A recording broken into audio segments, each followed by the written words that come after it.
April 2022 سے لے کر تادم گفتگو پاکستان کا تحریری اور غیر تحریری نظام عمران خان کے گرد گھوم رہا ہے۔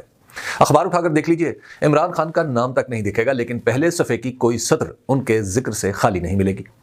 حکومت ہے تو بانی پی ٹی آئی کو ہدف بنا رہی ہے، کہیں کوئی پریس کانفرنس ہے تو بولنے والا انتشاری ٹولے کے استعارے میں تحریک انصاف کو للکارتا دکھائی اور سنائی دیتا ہے۔ سوال ہو کہ 2 صوبوں کی اسمبلیاں جنوری 2023 میں ٹوٹیں، ان کے الیکشن کیوں نہیں ہوئے؟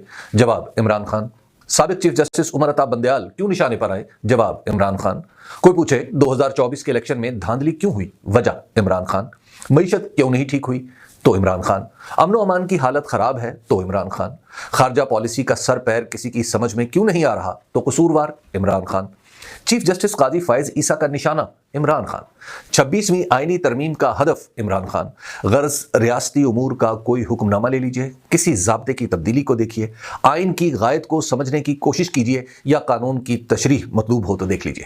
کسی مقدمے کی سماعت ہو، کسی تعویل کے تحت فوجی عدالتوں کی تشکیل مطلوب ہو تو بھی نام عمران خان یا ان کی جماعت کا ہی آئے گا۔